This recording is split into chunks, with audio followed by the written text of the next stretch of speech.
A very good evening to all of you. We warmly welcome you to the Management Forum 2022, organized by the Commerce Club of Department of Commerce and Financial Management, University of Kelaniya.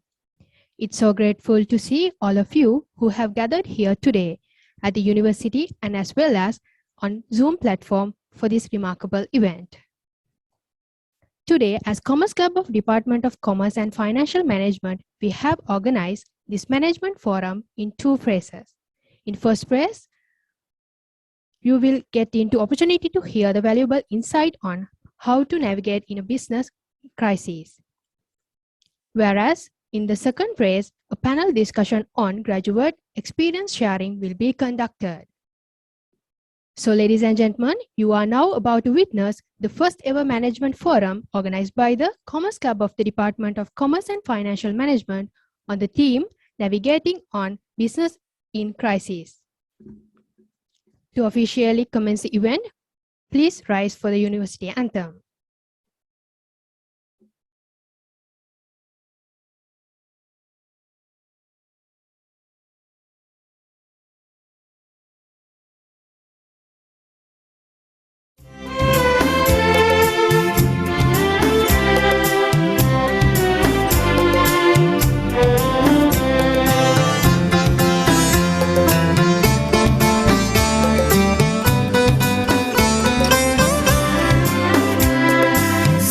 Desakitu gosa urumaya surakina siat suwanda vidu kirana bedadena sarasandaki vidulakada udadira Kelaniya sarasavi mata Kelaniya sarasavi mata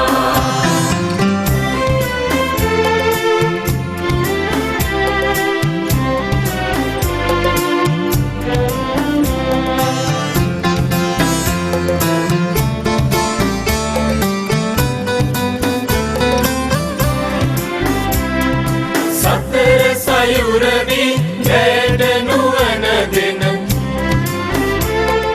Satsiluminavi Isuru Sadalana Jai Jiva Ulbadavanno Sindena Kelaniya Sarasavi Mata Kelaniya Sarasavi Mata Siya Desakitu Gosa Urumaya Surakina Siat Suwanda Vidu Kirana Vedadena Sarasandaki Vidulakada Udadira Kelaniya Sarasavi Mata Kelaniya Sarasavi Mata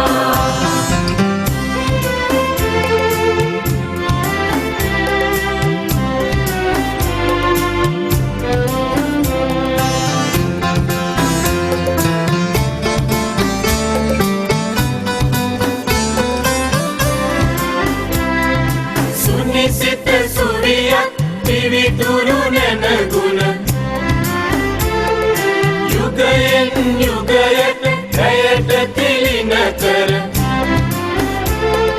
Karupirivara Sahamululova Sarasana Kelaniya Sarasavi Mata Vidu Ambare Babaleva Siya Desakitu Gosa Urumaya Surakina Siat Suwanda Vidu Kirana Vedadena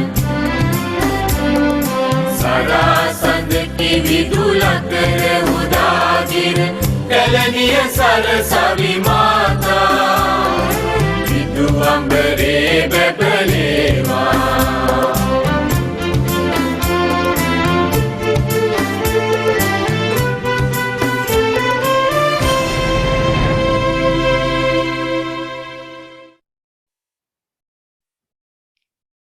Thank you, everyone. This invitation goes to Dr. M.M.M. Shamil, Head of the Department of Commerce and Financial Management, to welcome the gathering.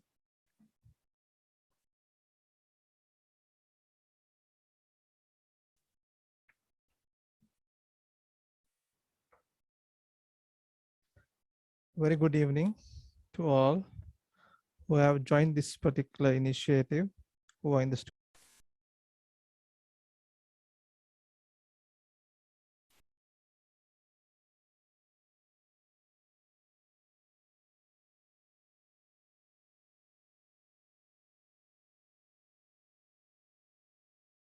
guidance he provided in every activity and every movement conducted by the faculty. Let me now take honor and privilege of inviting Dr. P.N.D. Fernando, Dean, Faculty of Commerce and Management Studies, to address the gathering.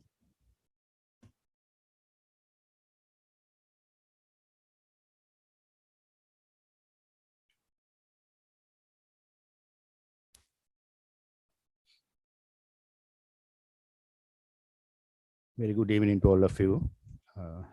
Dr. M.M.M. Shamil, Head Department of Commerce and Financial Management, and Dr. Tishani, the stream coordinator of the commerce subject, and all the staff members and dear students. So it is a great privilege to address you all in this evening.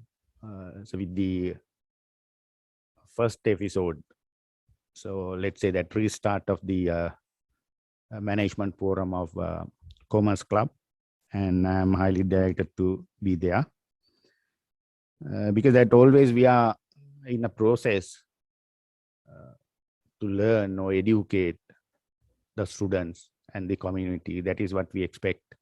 So for that, in management faculty, Kelaniya University, we are having 5 departments and moving with more than 13 undergraduate programs, so plus many postgraduate and diploma level programs. So in every level, so we are providing more opportunities to students, so those who wanted to learn. So as we know that if you are not willing to learn, so then no one can help you. But if you are determined to learn, so then no one can stop you. So that's what we are practicing here. So we are maintaining the quality of all the programs, and even in the Department of Commerce and Financial Management in 2018, when they have completed their self-evaluation and third-party audit from the Quality Assurance and Accreditation through University Grant Commission. So they were endorsed as the excellent category, grade A, to the commerce degree program.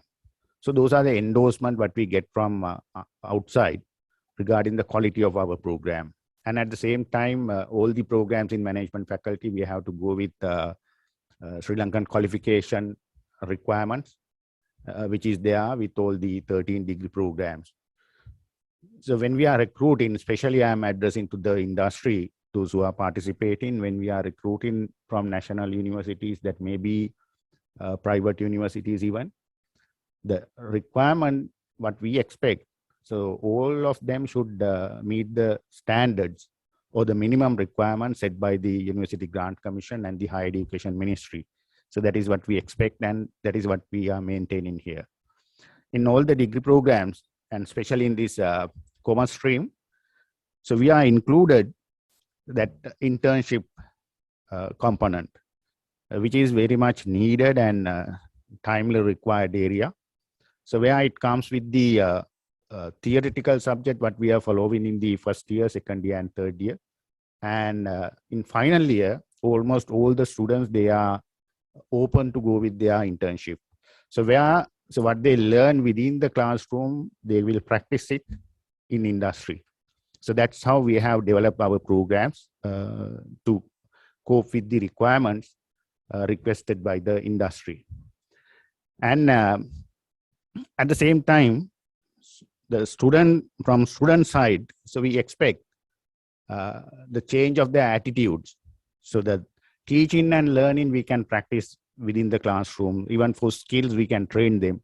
But when it comes to attitudes, so we expect, so almost all the students will develop their skills and change their attitudes in a positive manner. So then only we can have a graduate, a competent graduate, which is requested by this industry, that may be locally or globally. So in that endeavor, I highly appreciate the process taken by this Commerce Club in the Department of Commerce and Financial Management. So these are the things what we need. So while we are going with lectures and training sessions, the events, so then the students, especially students clubs, they will get the idea how we can organize some activities. So how we can plan, so how we can communicate or negotiate with other parties. So that's also we are practicing the functions of management. So that is what we need. Even in the theme that they have selected, that navigation of business in crisis, which is very much timely topic. So they are that, as I mentioned earlier also, what I feel, so this COVID pandemic situation, so that will provide very good opportunity for the people, those who wanted to change and those who wanted to do something new. The earlier what happened that every day and every year, so we are going with the routine work. So we are not identified the new areas. So we need not to change anything. So what we practiced earlier in traditional manner, so we did it in the same way. But now, so what happens? So with all these challenges, so we can identify whether the people or the leaders, so they can move with the challenges. So what are the strategies they are using, or how they are planning for the future. So that's what we experience. And even in government, we can see that earlier that without any hassle, each and everyone, so we move with a lot of debt from other countries, but now we are in a trap now. So whether we can handle the situation, or do we have any new strategies? I think this sort of forums, so those will address, so what we can do in this crisis situation. So what are the new areas we can think, or what are the new ways out of the box to cope with the challenges. So in today, I think in discussions, we will discuss about those things when we are discussing about this navigating a business in crisis. And once again, I want to thank head of the department, Dr. M.M.M. Shamil, and as well as other members, those who organized this, and especially the president of the Commerce Club, as well as all the office bearers, because this is a student project and student activity organized by students themselves. So I wish very best for all of them, and hope we can have a better discussion in today's forum. Thank you. Thank you very much.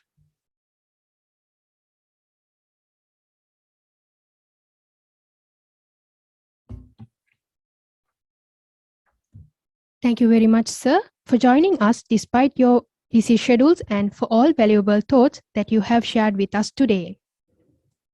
Ladies and gentlemen, with that, we are now moving on to another very special part of today's agenda, that is Management Forum on Navigating a Business in Crisis. As we all know, crises are unavoidable. How they are handled would determine the future success of a company. Businesses can emerge relatively undamaged from crises if they are handled professionally, methodically, and transparently, rather than having a recover from the consequences of negative reputation. In the aftermath of crises, a well-executed and well-thought-out reaction from the business leader may even boost the company's brand. Let's move on to our keynote speaker, Ms. Seroshi Nandasiri. She is the founder and chair of the Women's International Foundation. She is also strategic planning consultant for SMEs and non-executive director at Survey Research Lanka Private Limited. She was a former director in marketing at Colombo School of Business and Management and the former head of Business School, Institute of Chartered Accountants of Sri Lanka. Ms. Seroshi Nandasiri graduated from University of Sri Jayawardhanapura with Bachelor of Science in Marketing, and she is CIMA pass finalist. She is now ready to connect with us via Zoom platform to share her experience and knowledge with us. Now I would like to hand over the session to Ms. Seroshi Nandasiri. Over to you, ma'am.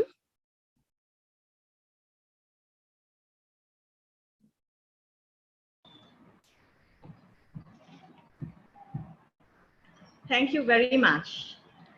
Thank you for inviting me, and it's a true honor and a privilege to deliver this keynote address at your management forum. So a big thank you goes to Dr. Shamil for inviting me, so I consider this quite an honor. I myself have been a university student long time back, and we have been organizing such similar events, functions. So that actually brought me back to my university time, which is such a wonderful days that we had at the university. So congratulations to the Department of Commerce and Financial Management, and to the Commerce Society for organizing this session, and for encouraging the youth generation of Sri Lanka to engage in such sessions, especially on knowledge sharing. Because I believe, I'm somebody who believes very strongly that you know, the millennials, and Gen Z, where all of you are, represent, will truly make a difference in Sri Lanka. Because I believe that the older generations, we call them the baby boomer generation, they have really, they could have like contributed more to Sri Lanka, but unfortunately they have not. So that is why we are here today. But I have a strong belief that the millennial generation, Gen Z, Sri Lanka to the level that all expecting this country to move forward to. Right. Having said that, I just want to see whether my screen that I have shared is you all can see my screen. Can you all see my screen? Can somebody tell me whether you can see my screen?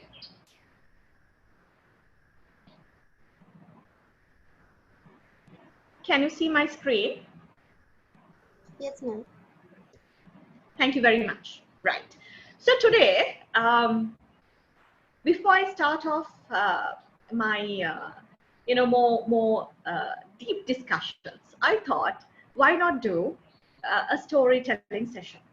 So I would like to open up my keynote address with 3 stories.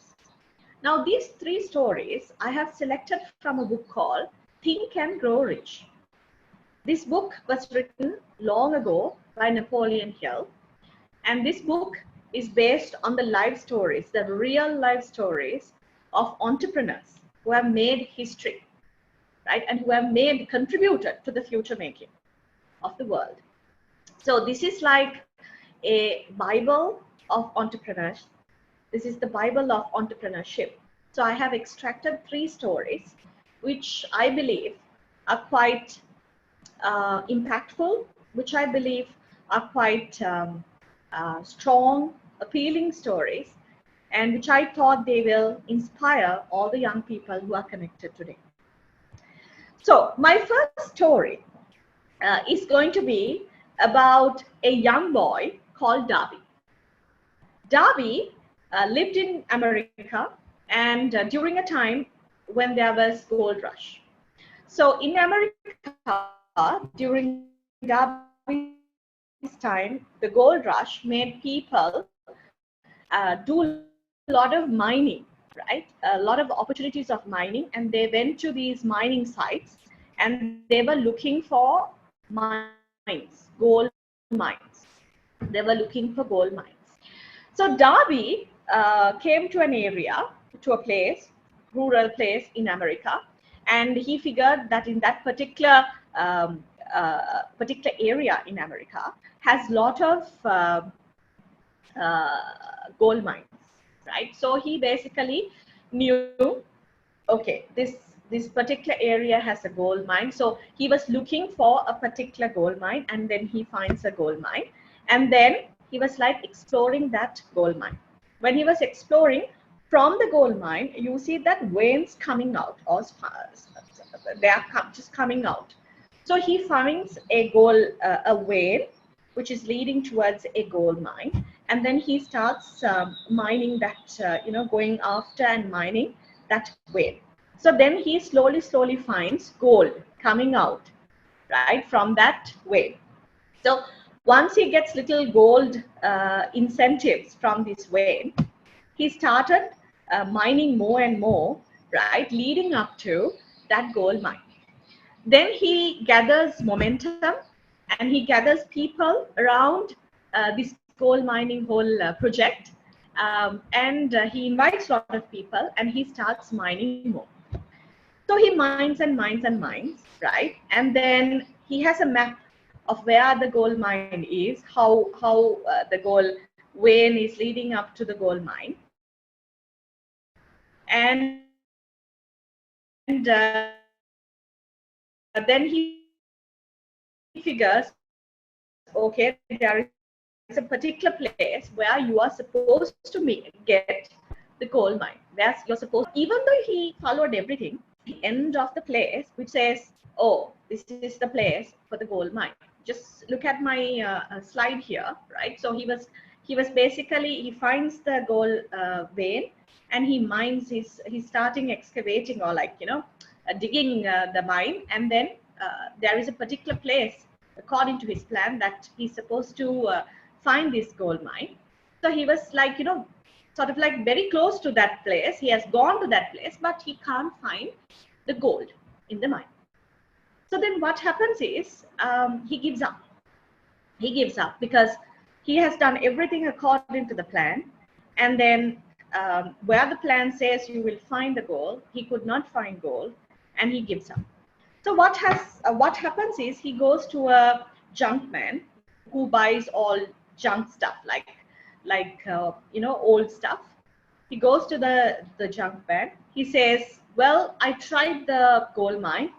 I could not find anything, right? And I want to sell the gold mine." And then what happens is he sells the gold mine to the junk man. So junk man says, "Well, this gold mine is of no use to me, right? And I don't know whether you can sell this to anybody. But if you really want, I will buy the gold mine, but I can only give you $100." So the young man, Darby, he couldn't do much about it, and he says, "Okay, that's fine. If you can only give $100, that's fine. Here is the gold mine. It's all yours." So this junk man, what he does is he goes to the gold mine, right? He examines the gold mine. Now listen to this very carefully. He examines the gold mine, right? And then he understands, okay, this is an area which says you will find a gold mine. And there is a map. And Darby has basically done everything according to the map. But still, the map says, okay, in a particular place, the gold mine will be discovered, but Darby couldn't find it. So it's very little bit fishy for him. So he knew, okay, the problem, but he could not make sense of the problem. He couldn't find a solution. So what he thought was, right, I don't know about this whole thing. I'm a junk man, right? I'm not a geologist. People who study about the earth, the land, those are called geologists. I'm not a geologist. So I better ask expert support because I don't know. Maybe there is something that I'm missing out. I really don't know, right? So this junk man thought, I will ask for help. I will ask for expert help, right? And what happened was, he found a geologist. He went to the geologist and he asked help from a geologist. So the geologist comes and he examines the whole place, the mine, and he says, well, you know what? Darby was quite right. There is a gold mine here. But something that Darby did not know is, right, our world sits on platonics, and this area, you have a lot of earthquakes, right? The earth is shaking. A lot of the time, this particular area, the earth shakes, right? So even though the map says the gold mine should be in a particular place, because of the shaking of the earth, right?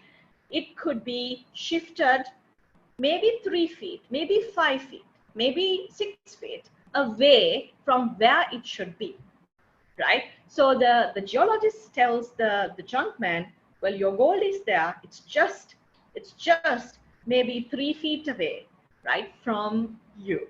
So you better start excavating again. So this was a discovery for the junk man, and junk man thought, oh my God, right? Oh my God, I am just 3 feet away from gold. And what he did was, according to the expert advice, he went and explored the gold mine, did the excavation, right? They did the digging for 3 feet, and in 3 feet, right, from where Darby gave up, he found the gold mine, right? And this story is called 3 feet away from gold, because 3 feet away from gold, Darby gave up, and 3 feet away from gold, the junkman took over, and he became a billionaire after discovering the gold, right? So this story, why I wanted to share this story with all of you, the young people, is that every opportunity in your life, whenever you are confronted with an opportunity, everything that comes your way, right? Every opportunity that knocks your door, you have to approach it, you have to take it, and you have to consider it as a golden opportunity, right? And you might be standing 3 feet away from the gold, right? So every time that you think, every time that an opportunity comes to your life, you should take those opportunities with that feeling in mind. And also, every time you feel like, oh my God, I can't do it, right? I'm done. I did everything possible, right? I can't do it, right? Always remember this story that you might be quitting. You might be, giving up exactly 3 feet away from gold, right? So the message in this is, you should know when to ask for help, right? There are situations where you don't know everything, right? So there are situations where you have to ask for help. So know when you need to ask for help, and seek help from the experts, right? Seek help from the experts and get the help from the experts and sail through your journey. And also, never ever give up, because the moment you are giving up, you might be standing 3 feet away from gold, right? So that's a key message that I want to communicate through this story. So the first story from my Think and Grow Rich book is called 3 Feet Away from Gold. I hope all of y'all will remember this story. My second story from the book. So remember this picture, remember these words, right? 3 feet from gold, 3 feet away from gold. You can turn your obstacles into opportunities, right? And you might be 3 feet away from the gold, and the moment you think you're going to quit, right? Remember this story, remember these visuals. My second story is about a man. That man is Edwin C. Barnes. Edwin C. Barnes is the business partner of Thomas Alva Edison. Now, all of you know Thomas Alva Edison. Thomas Alva Edison was the greatest inventor of our time. He's a very rich man because of his inventions, right? He had a very bad childhood, but he has done remarkably well, and he became one of the celebrated personalities in our world, in the history especially. So his business partner is a man called Edwin C. Barnes. So my second story is about Edwin C. Barnes. Now, Edwin C. Barnes, similar to Thomas Alva Edison, was a very, very, very poor person, right? He's a poor man. But he had a very clear vision. The vision was, one day right? He wanted to become the business partner to Thomas Alva Edison. That was the vision he had. And that vision was a very strong vision, right? So he was driven by this vision. When he was a young boy, right, he decided, okay, if I want to become Thomas Alva Edison's business partner, I have to basically go to him, right? Go to his place, basically make a pitch to him, right? Go to his place, make a pitch to him, appeal to him, and strike the deal, right? That's what you need to do. So he basically wanted to meet Thomas Alva Edison. But unfortunately, he never had money. So he goes to a train station. He's seated on a bench on a sunny day, right? He's seated on a bench in the railway station, and he was like inquiring the ticket counter how much it takes for him to go to Thomas Alva Edison's whatever that county. Then there is a particular price to it. He doesn't have the money. So he again turns back, and he was thinking, oh my God, I don't have the money to go and meet this man, to go in the train, right? But while he was thinking what to do, he sees that, okay, on the railway track, there are two railway tracks. One track, right, carried the passenger train. The other track carried the coal train, right? So then he sees, okay, passenger train is just moving, and he doesn't have a ticket. He can't go in the passenger train. Also, he figures, oh, the coal train is also slowly making its move. You need a ticket to go and catch the passenger train, but you don't need a ticket to catch the coal train.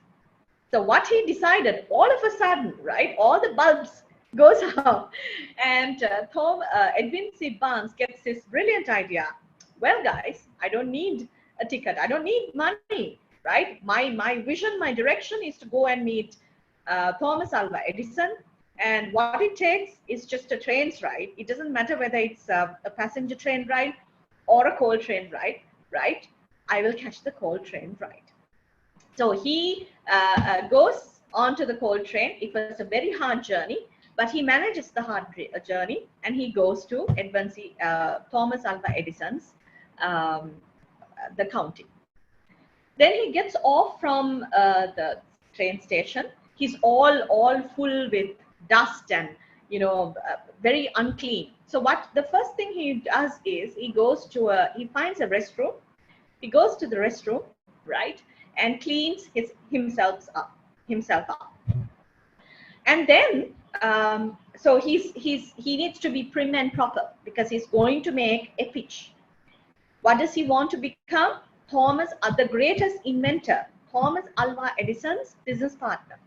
So when you are presenting yourself, your self-branding, that's very important, right? So he doesn't just go to Thomas Edison. He goes to a restroom. He basically prepares himself. First, he makes himself well. His dress code, his hair, everything. He cleans himself up. So he's getting ready. Then what he does is he practices what he's going to talk to, right? What he's going to talk to, what he's going to tell, his pitch to Thomas Alva Edison. So he practices that in front of a mirror. So how he's going to greet, all that he practices. Once he's ready only, he goes and meets Thomas Alva Edison. So when he meets Thomas Alva Edison asks, are you an inventor? He says, no, I'm not an inventor. Do you have anything that you have done like fabulous that you want me to see? He said, no. Then why are you here? Simple reason, sir, I believe I can be your business partner and I will become your business partner. And he says like a full power speech he delivers to Thomas Alva Edison.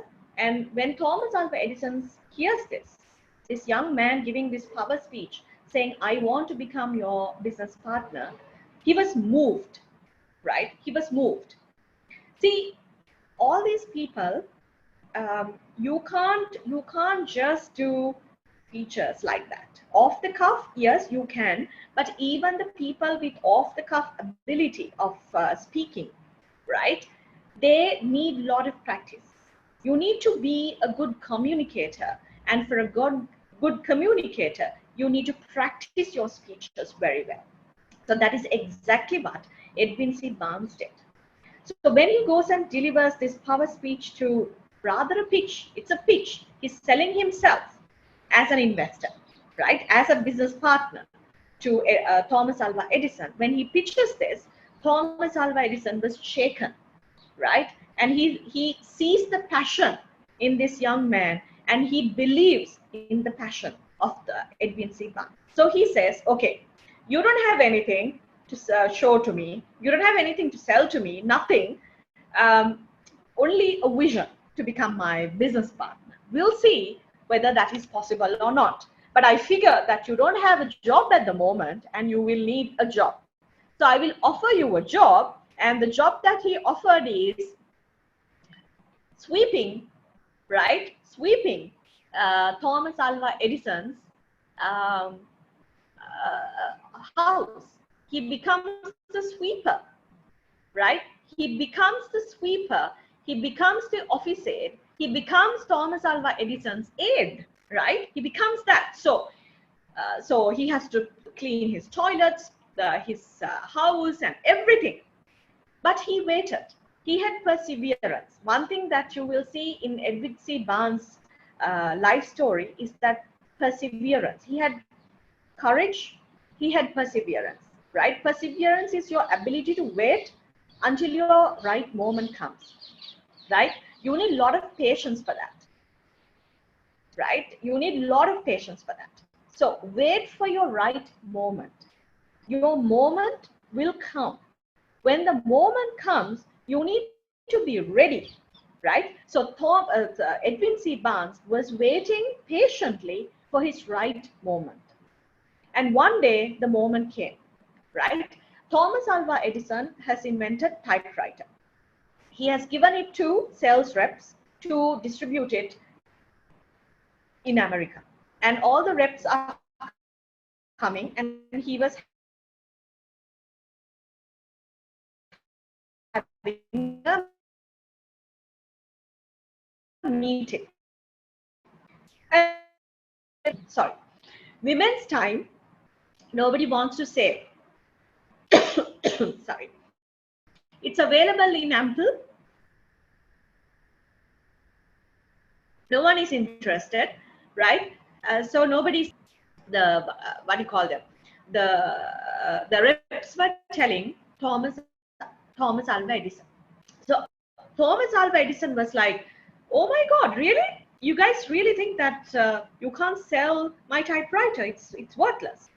Then the reps were saying, "Yeah, we can't," and they were refusing, and they were leaving the premises. This conversation was overheard by Edwin C. Barnes. He hears this, and then once the reps goes out, Edwin C. Barnes makes his way in, and he tells Thomas Alva Edison, "Sir, I think your typewriter, there is nothing called women's time. Time is time, right? And I think this machine is an amazing machine. It can revolutionize how we work. So I think I can sell your typewriters. If you're willing to give me, I will take up that challenge." So Thomas Alva Edison looks at Edwin C. Barnes and he says, "Are you sure?" Right? Then Edwin C. Barnes says, "Yes, I'm sure. Here is my marketing plan to sell your typewriters." So he presents his marketing plan, which he has done previously, right? And presents it to Thomas Alva Edison. And Thomas Alva Edison goes through that, was very impressed, and he appoints Edwin C. Barnes as his agent to the entire country, America, right? As his agent to sell typewriters. So Edwin C. Barnes goes out, right?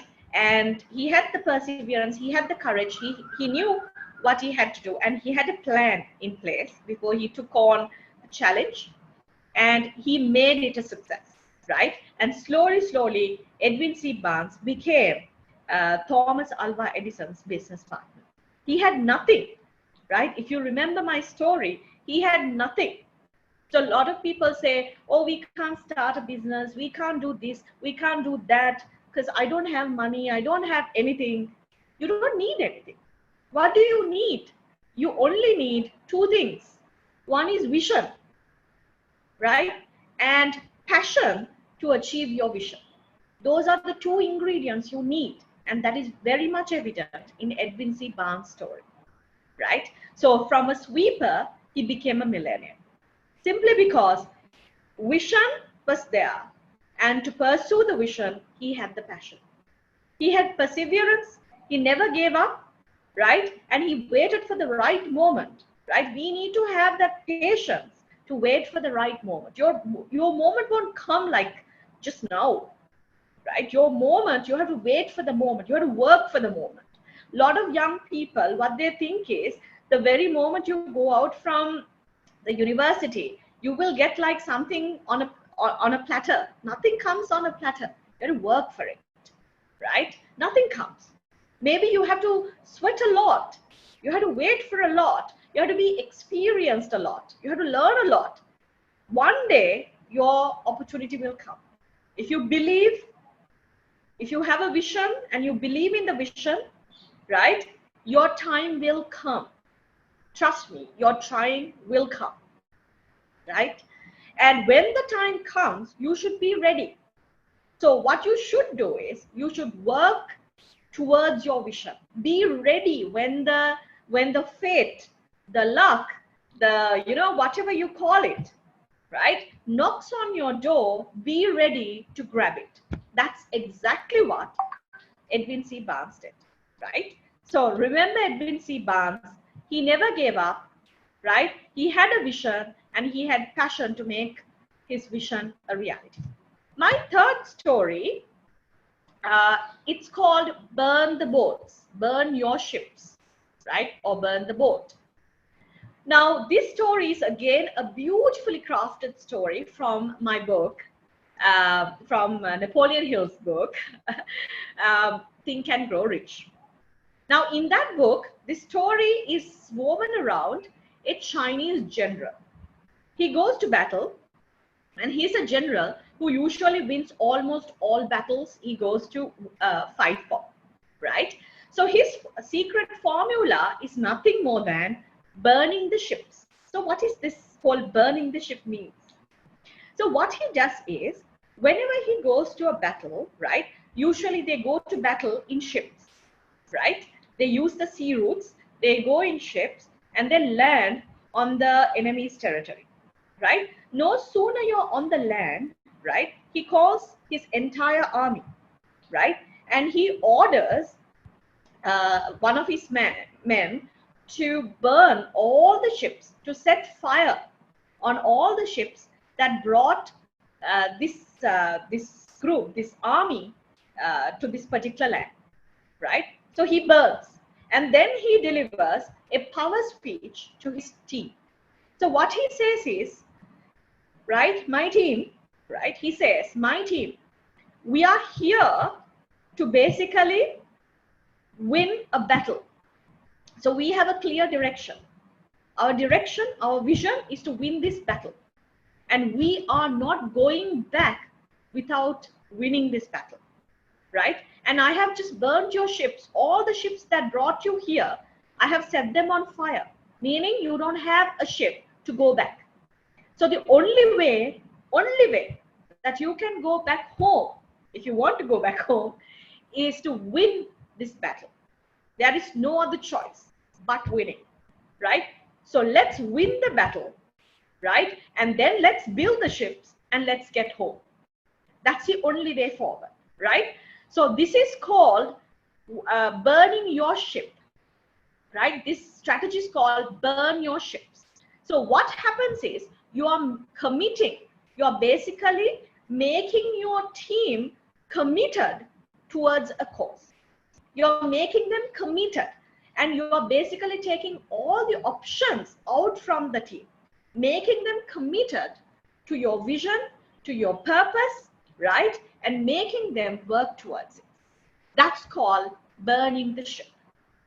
right? Burning your ships. If you look at a lot of corporates in Sri Lanka, right? Now, I've worked for MS, I've worked for Hales, all these companies, if you really look, they are also practicing this. They're taking good teams on board, and they're giving fabulous perks, right? You are paid like million or 500,000, $500,000, $750,000 or $1 million a month. They're key teams, huh? And they look after your health, they look after the health of your families, right? They give you cars and fuel and drivers, everything is given, right? And then they tie you to the purpose of the company. So you have to work. It's like a marriage. You are being tied to the company, right? And you don't feel like, right? You don't feel like leaving the company. You are sort of like you are being trapped inside a company, right? So you are completely committed. They're making you completely committed to the cause of those organizations, right? How do they do that? They burn your ships. So other options of you going overseas, other options of you going to other companies, all of that, these big corporates, they practice this. If they really want somebody, if they really want an employee, this is how they keep the employees. They make them commit to the work, to the company, and to the shared vision, right? So this again is burn your ships. If you want to win, you have to burn your ships, right? Burning your ship is, right? Forget about everything else. You concentrate on your vision and work towards it, right? Have 100% focus and commitment. That is called burn your ships, right? So these three stories, the reason why I have basically selected these three stories is because these stories, each of these stories represent crisis situations. Now, today we are talking about crisis situations, right? Each of these stories, they're talking about crisis. Darby had a crisis situation. General is confronted with a battle. Edwin C. Barnes, he's struggling with his life, right, to keep up, right? Everybody is sort of going through a different phase, different type, different form of a crisis situation. And these three stories will tell you, right, different ways and means in which they tackle crisis situations and how they emerge very successfully in the world. And also, one thing that you will notice and you should basically take note of is that no one gave up. All these three stories, if you really look at, they never gave up, right, on their mission, on their vision. They were passionately, right, thinking. They were passionately going forward. They were passionately, right, working towards their vision. So that is something all these people, that is something all these three stories and our three important people had in common, right? So there will be tough times in your life. Tough times, tough times are like the crisis time, right? These tough times come, but you should have the perseverance, you should have the skill, the knowledge, and the thinking. The most important thing is thinking, right? Right. Thinking right. You should have the thinking right to convert these crisis situations into successes, opportunities for you in your personal life as well as for your business. So now I'm gonna like take you through a small theoretical section as well, right? And this will give you some sort of idea as to what I'm talking about. Now, your crisis situations usually come from the environment, right? Crisis usually comes from the environment or the surrounding we are operating in. Environment is your surrounding. So your surrounding is basically, you can divide it into two, your internal environment, your external environment. External environment is also twofold. You have the micro environment, you have the macro environment. So if you look at this environment, right, today the environment we are living in, whether it's internal or external, whether it's micro or macro, there are 4 words that we can describe our world with, right? We call it VUCA, VUCA. So we call it a VUCA world. So we, all of us, are operating in a VUCA world at the moment. So what does VUCA mean? VUCA means 4 words I said, right? First one is volatility. Volatility is, it's always changing, right? It's always changing. We don't know what to do because the pace of change is quite high, volatile.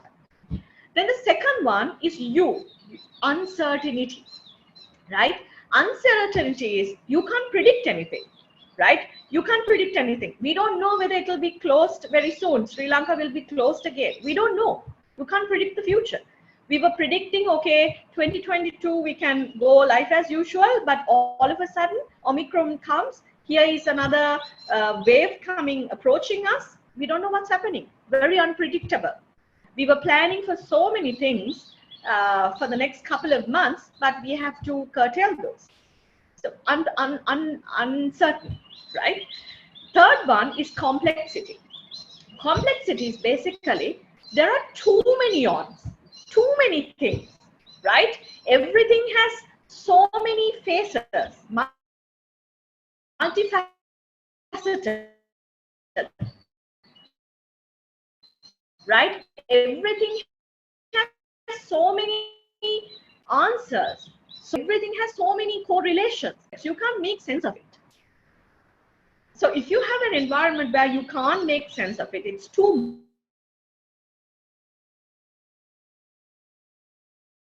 So I am explaining to you, right? I'm explaining to you. Now, one thing I do is, I love Harvard models, right? And I believe that theory is basically given after studying practice, right? I'm a practitioner. I'm not an academic. I'm a practitioner.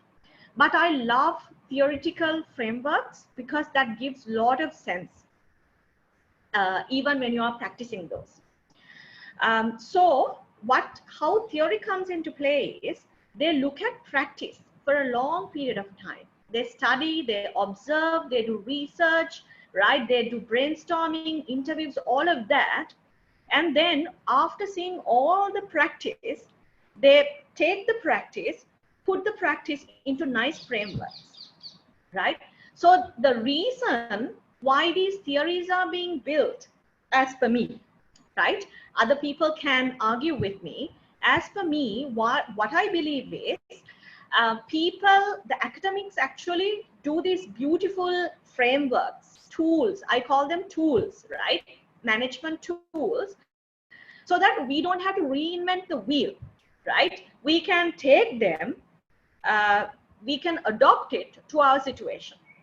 How I adopt these tools, I love to combine tools with tools, right? I love to combine a couple of tools together.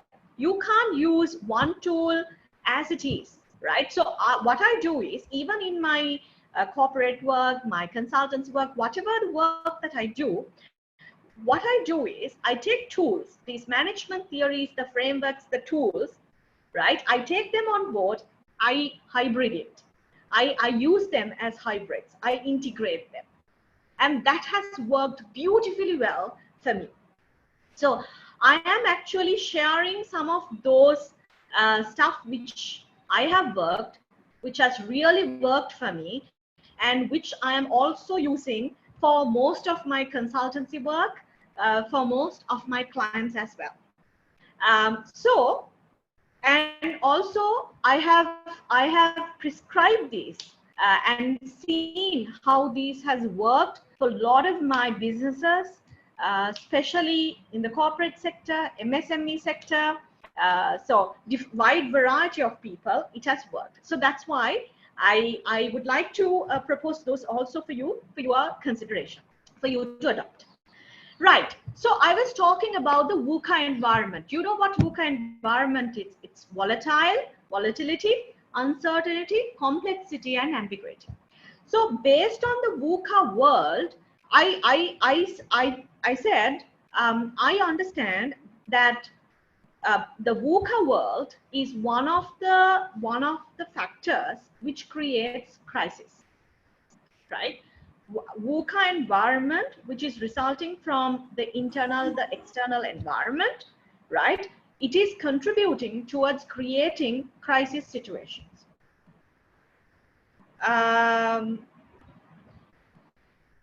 So I am using another tool here. Dave Snowden's Kunmin framework I'm using here. He has basically talks about 4 factors of decision making, but I'm adopting that framework because I have used this framework for crisis management. And through this framework, I identified 3 crisis situations. One is complicated situations, then you have complex situations, then you have chaotic situations. Now, so these are like complicated situation is also a crisis situation. Complex is also crisis. Chaotic is also crisis situation. These are 3 different types of crisis situations that you as a person in your personal life will face, and businesses also face these crisis situations, right? And if you ask me which one is more severe, chaotic is the most severest. It's the severity is quite high in the chaotic situation, whereas the complicated situation is a less crisis one, right? So what are these crisis situations? Now, if you look at the first one, it is the complicated situation, right? Complicated situation is when you're confronted with a complicated situation, you know, you can sense the problem. You know the problem. You can sense the problem. But there are too many possibilities, right? There are too many possibilities. What will cause that problem, right? What will cause that situation? So you can't make sense of which one is correct. That's called a complicated situation. Now, for example, you have a car, and in this car, you are trying to ignite. You are trying to basically, start the car, but you can't start the car, right? So you know the problem. I can't start the car. That's the problem. But there could be so many possibilities. It could be an engine problem. It could be like a battery problem. It could be like a, some sort of a problem. All these problems could result in the car not being, you not being able to start the car. So you know the situation, you know the problem, but there are too many possibilities, and you don't have the expertise or the knowledge to figure out which one is the result or the solution, right? So we call this situation, it's similar to what Darby went through. You remember 3 feet away from goal? Yeah, I told you 3 stories. 3 feet away from goal, the Darby story is similar to this complicated situation. Now, Darby confronted with a complicated situation because he was doing everything according to everything, right? The plan, right? Everything according to the plan, but he could not find the gold mine. So he knows the problem. Problem is he could not find the gold mine, but there could be so many other possibilities that could contribute to that, could resolve that crisis situation, which he couldn't figure out, right? And the problem he had was he never sought expert support, right? Whereas the junk man, he knew there is a problem. Yes, I can see the problem. I don't have the expertise to analyze the causes of the problem. So he sought, right? He sought the expertise advice. He got a geologist, and geologist was able to analyze the situation and give him the result. And according to that, he responded to the crisis situation, right? And he got his gold mine. So remember Darby's situation. It's a complicated situation. It's a crisis. What Darby confronted was a crisis situation, and it's a complicated situation. But the strategy here, if you want to navigate through this crisis situation, the strategy here is to seek the expert knowledge and support. Because, right, in this situation, the complicated situation, you can basically sense the problem. After sensing, you need to analyze. But you don't have the skills or the expertise to analyze the situation, right? After analysis comes the response, right? So analysis part is missing, and Darby was not able to analyze. His analysis was wrong because he was not qualified to do that. But the junk man made the real revelation. He actually sought expert knowledge.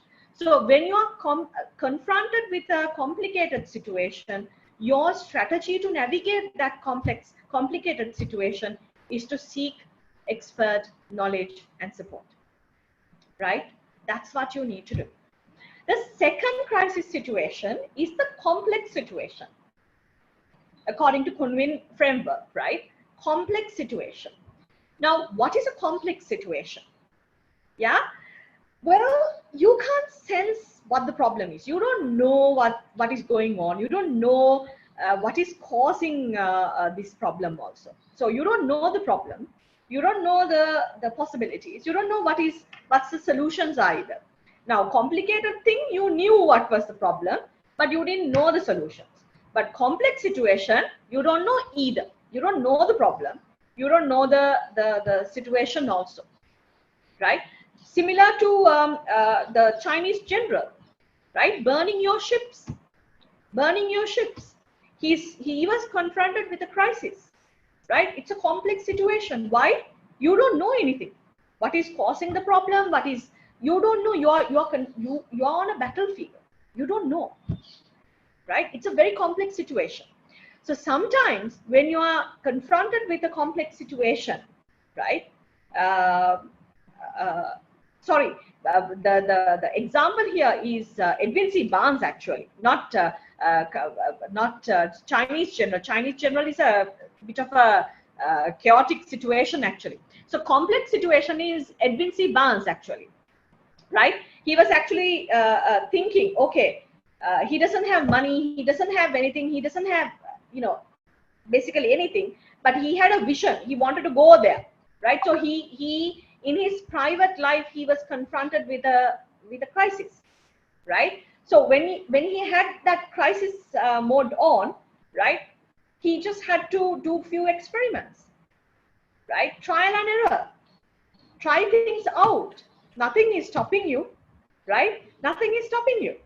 You got to do trial and error. You got to put your creativity hat on. You got to adopt new models. Right now, for example, we have a bit of a complex situation where the tourism was put on hold, right, globally. So when it is put on hold, they tried a lot of things. Now Thailand tried sandbox, failed, right? Sri Lanka tourism launched biobubble, success, right? Later on, that was evolved, right? The tourism biobubble was later on evolved, but at that time, when you don't have vaccination, when you don't have what do you call that? Vaccination was not available. People didn't know about what's going on in terms of the globe. So it's a very complex situation. So what is causing, what is happening, people don't know. Complex situation. But then they did a lot of trial and errors, right? You do experiments, right? Through experiments, you can actually navigate through this crisis situation, a complex situation, right? So remember Edwin C. Barnes, because Edwin C. Barnes, he had a crisis situation. It's a complex situation. He did not know what to do, how to do, all that he did not know. It's a very complex situation. More than a chaotic, it's a complex situation. But then he did trial and error. You can't go in the passenger train. He went in the coal train, experimented, trial, error, right? Then he went there, he became like the sweeper, like, right? Cleaner, aide, experimented. Then he did not have any expertise in sales, but he took the challenge of selling the typewriters. Experiment. So you can actually, through this model, right? This model is a brilliant situation. This complex situation is a brilliant situation to be in. This crisis situation, you are faced with this complex situation is a crisis situation, which is a threat. On your SWOT, it's a threat. And this threat, you can convert it to an opportunity through new business models. If you are creative by doing trial and error experiments, right? You can actually create new models, right? You can be creative, create new models, and through new models, you can make a lot of things happen. So you can create a threat to an opportunity. Then the last one is a chaotic situation. Now, chaotic situation is a complete crisis. It's a complete crisis situation, right? So here, when you are confronted with a chaotic situation, the first thing you do is, now, when it comes to a complicated situation or a complex situation, you can't act first. You have to either look at the problem, figure out what it is, right? Or you need to first explore the problem, figure out what it is. And the last thing you do is acting, responding, right? You respond. You don't react, you respond. Complicated situations and complex situations, you respond, right? But in a chaotic situation, it's the other way around. When you have a chaotic situation is, oh my God, you don't know what is going on. It's utter, it's like you're being like completely blackened out. You don't know what's going on. It's a chaos, complete chaos, as the name suggests, right? It's more than complicated. Complicated, you can sort. Complex, you can do something. Chaotic, you don't know what it is. It's a complete blackout. It's a crisis situation. So in such a crisis situation, right? In such a crisis situation, the first thing you need to do is to act. You got to act. Now, for example, the best example I could think of is Easter bombing, right? Or the 9/11 the Twin Tower attack in America. Is the leaders have to come forward and they have to immediately act. You can't wait for exploring. You can't wait for analysis. You can't wait to. You can't, right? You need to act then and there. Act is, you need to build confidence in the people, right? When you are confronted with a chaotic crisis situation, you have to build people's minds, confidence, right? You need to basically establish some sort of order, right? Now, when there is a bomb, order goes haywire. No, everybody's, in a panicky mode. Everybody is so panicked. So you need to come out and say, people, calm down. We have it under control. Maybe on the back of your mind, you are thinking, what under control? It's not under control. It's complete chaos. We don't know what is going on. The next bomb could go somewhere close to you, right? In your mind, it's a war field. But how you come and how you portray to your team, to your country, to your audience is everything is calm. You calm down, right? And you talk to them. Communication is very important. You need to act immediately, and you have to bring some sense, some confidence, some order, right? That's the first thing you do by acting. And also you can make sense of the situation. You can make sense of the situation once you observe the situation. Now, chaotic situation, first thing is it's so fluid. So first thing you do is you put on your crisis management, right? You put on your crisis management armor. That's the first thing that you do. The strategy is crisis management in a chaotic situation. So you have your crisis management teams in place, right? Nobody should talk to media or people or the employees or whoever. Only one particular person who is able to talk, articulate nicely, should come and talk, because that person should bring some sanity, some order, some sort of confidence into people. That's the first thing you do. Then you just observe things and let it form to some sort of pattern. When you have a pattern, then you can actually do the responding, right? First you react to, you go and act, you react. It's basically reacting, right? You need to react in a more subtle way. So you need like crisis management here, right? So these are like the three situations, right? Three situations that any business would face: crisis situations, complicated situations, complex situations, chaotic situations. So these three crisis situations, right? You can actually do these remedies, which I have basically proposed. Like, if it's complicated, seek knowledge, right? Seek expert knowledge. If it's a complex situation, you can do experiments, creativity, create new models, trial and error, all that. Chaotic situation, you need to act. Don't do anything. Don't wait for anything. You need to put on your crisis management hat. But if you look at all these strategies that I'm talking about here, all these strategies, three things come out. For you to do all of these strategies, you need three things. What are the three things? First one, you need to have a strong leadership, right? You need to have a strong leadership. Now that strong leadership means you need to have a strong vision, and you need to have a skill where you can create vision creation ability. So strong leader with a vision and vision creation ability is an essential component to navigate crisis, to actually implement those strategies. Then the second part is a strong team, right? Strong team meaning that team should have a holistic perspective. What is holistic perspective? You should be able to see the whole picture, the full picture, right? That's what you need to have. Then the third one is strong communication, right? Strong communication is your internal and external communication. So if you sum up these things, these are the three essential components that you will need to have to navigate crisis situations, right?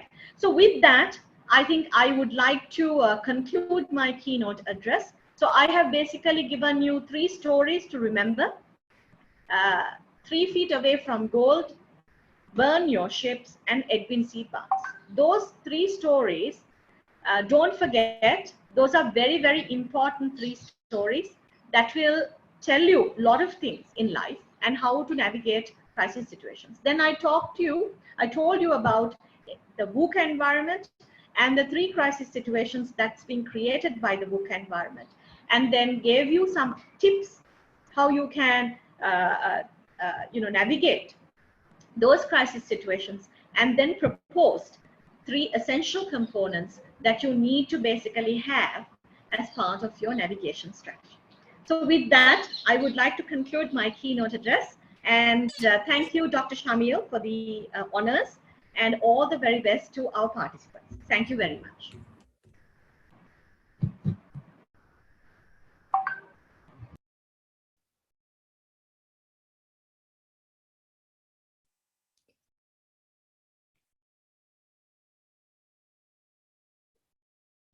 Thank you very much, ma'am. Your valuable contribution and the participation is greatly appreciated. We expect your contribution in our future endeavors.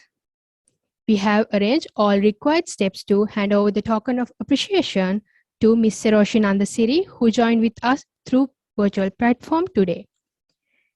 You will receive them soon.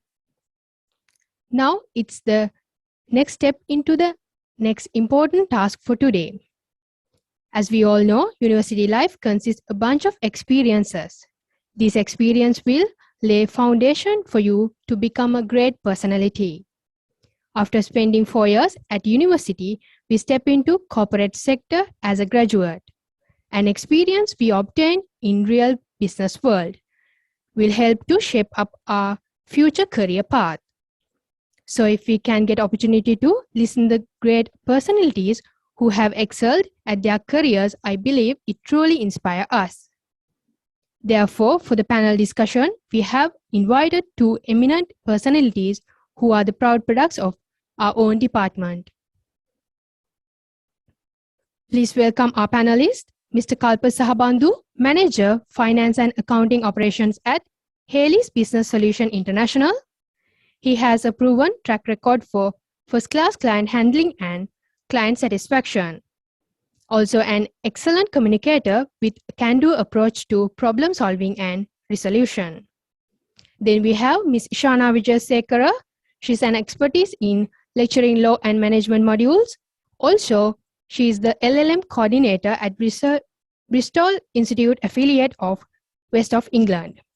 She's competed in various roles such as administrative and academic support. With that, let me introduce the moderator of the discussion today, Dr. M.M. Shamil, Senior Lecturer, Department of Commerce and Financial Management, University of Kelaniya. He's serving as Head of the Department of Commerce and Financial Management. Dr. M.M.M. Shamil completed his MBA at University of Colombo and PhD at the Curtin University, Australia. Now I would like to hand over the session to Dr. M.M.M. Shamil to proceed the discussion. Over to you, sir.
Good to go.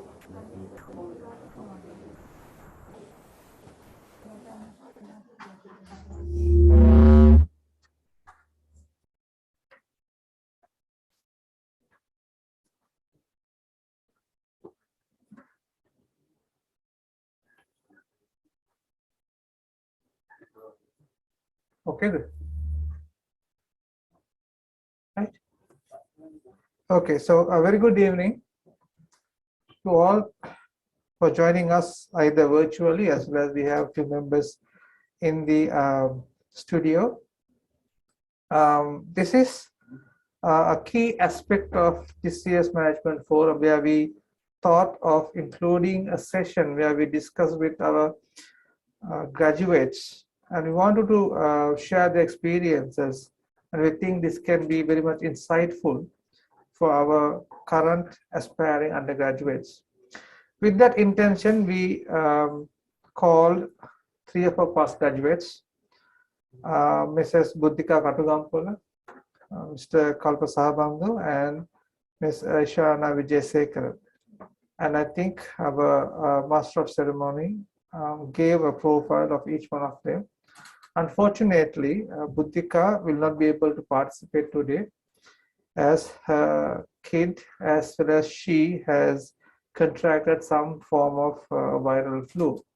So she profusely apologized due to the unexpected situation, and she excused herself. And I understand with the prevailing situation, we all also have to take precautions. So anyway, I have to thank her because she straight away accepted our invitation to join.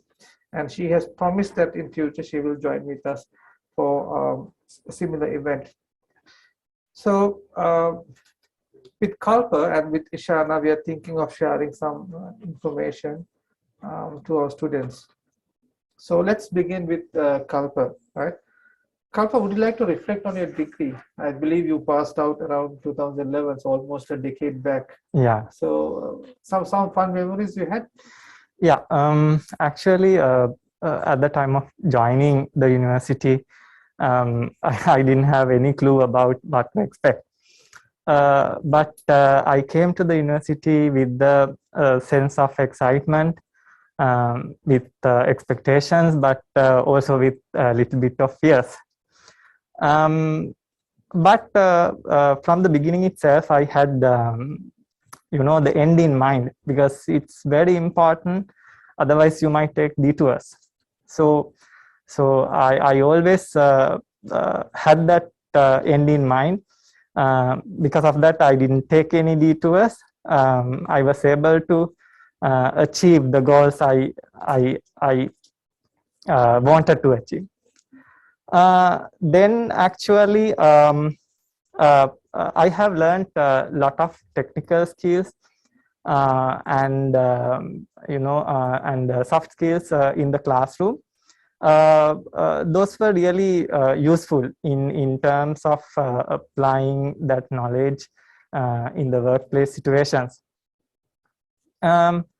Actually, after 4 years, it was unbelievable, the amount of the knowledge and the skills that I have accomplished. I was shocked, not only academically but also personally. So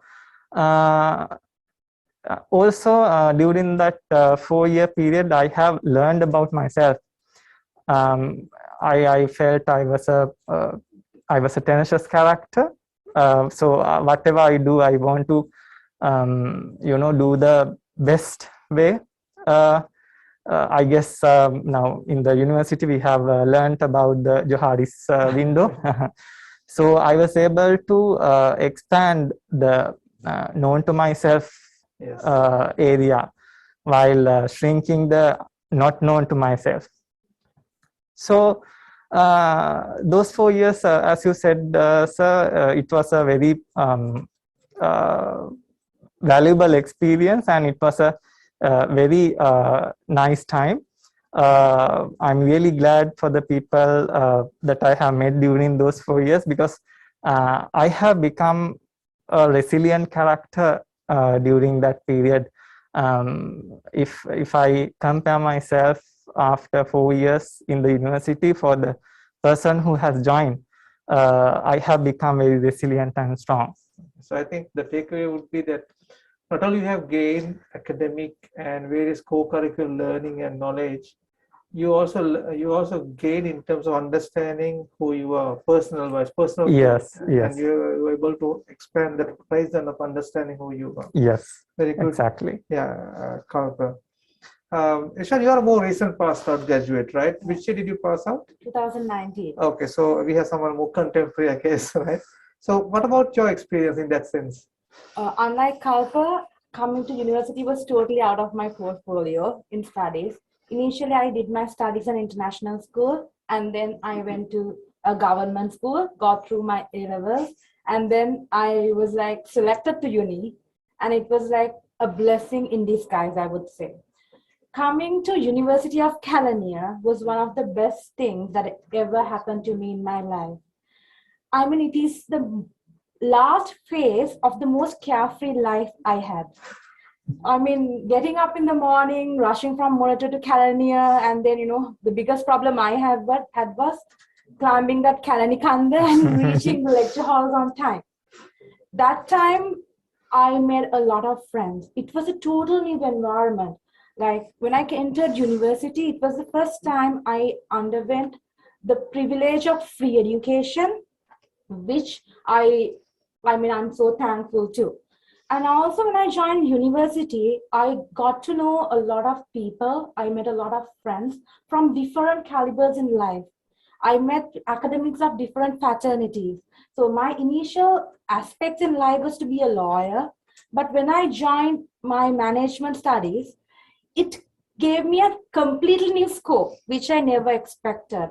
So being in Kelaniya, what I learned was I was able to move along with anybody. I was able to adapt to any situation.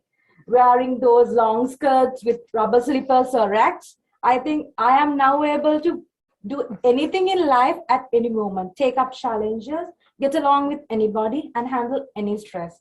So when I talk about the studies I went through, I think we had to go through around 48 subjects. I mean, like the 4 years, and I had no clue as to what I would even remember at the end of the day. So just studying, doing assignments, passing exam was the core goal. But at the end of the day, when I started to work, now I realized that all what we have learned has actually molded us to what we are.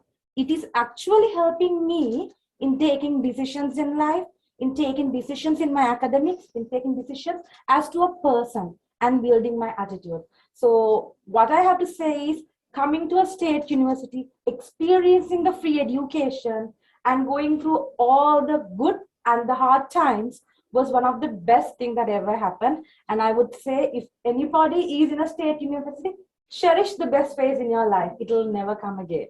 Right. So, but you've never given up on your law aspect, right? Yes. Okay, it's good to hear. So, coming back, probably I think Ishana also reflected on this. So, being a bit more specific, let's start with Ishana in a way. How has your academic learning, in a way, shaped your career? And I know that you have aspired to be a lawyer and stuff like that. So, in a career sense, how it has contributed?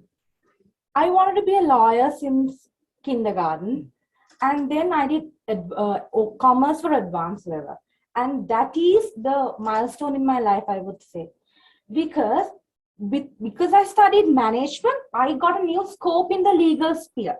Now I always think about creating an opportunity for me, because what we always learn is create an opportunity, look for opportunity, and then exploit the opportunity, and also always achieve. So me going through this management degree has really supported me in my legal life, because I have a variety of options which other lawyers do not have in hand. For example, because it is actually easy for me to understand aspects like international business law, commercial law, corporate law, and also me studying management helps me to market myself better. Me studying service marketing supports me in giving a better service to my clients than the rest of the people out there. Further, me studying organizational behavior, me studying different modules at my management degree has actually helped my legal career as well as my career as an academic, is to give the best to all the people I meet and also to my legal fraternity, my clients and my students. So be doing this management degree with all those subjects, I mean, eventually supported me to another dimension in the legal side, because I have a whole variety of things now I'm experimenting on. For example, because I studied law with management, I have the option of going to the corporate law side. Because I studied law with management, I have the option of going to forensic accounting. I have the opportunity of going to international business law, corporate law. So it's a huge dimension that has opened up for me. Just to add to that, Ishana, now graduates today sometimes they're looking for an immediate job after passing out. But when I look at you, like you passed out 2019, around which month did you pass out? 2019, yes, Which Jan. month? Jan. Okay, so you had about 1 year before the pandemic hits us. And you get the pandemic around 2020. Now, in a general way, you'll find graduates passing out looking for good jobs, right? But you have, in a way, decided to hold back. Let me study a couple of more years, while some of your friends may be going up in the ladder, you've taken a back seat. Let me learn what I really passionate about, right? Yes. What was going through your mind when you go through that kind of a decision? Exactly, marketing. Everybody has, we all pass out with a management degree. I wanted to build up my unique value proposition. Okay. I sit back when everybody went to all these companies to do audit, tax, finance. I said, look here, it's not I want to be. I started in my law. I actually simultaneously studied for law.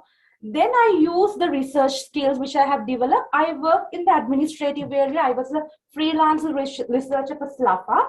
I was more or less involved with the administrative aspect. I used that free time, the knowledge I had to do my master's in law. So I never wasted time in a single day. I always had a passion, a goal I want to pursue, and then I worked towards it. So when I was actually stressed at one point, because when I see my friends all doing the internships at renowned companies, very famous companies, I was studying. I was actually studying for my master's in law and simultaneously studying for my bachelor's in law. So it was actually a setback, but I think I completed my master's way before many people completed, and I was able to go up the career like at a boom when everybody was struggling after one phase. From intern to management trained to assistant manager, I never had those stages. I was never an intern. I had that boom there because I sit back and I saw a clear vision as to what I want to do and what I want to be in life. Thank you, Ishana. I think it's a useful lesson for our aspiring graduates. If you really believe in something, it's okay to spend some time. And learn that particular art or whatever it is. And that would obviously add to your portfolio. And there's always learning that you take from that and you can benefit. Yeah? How do you think your academic learning or the BCom degree itself has shaped your career?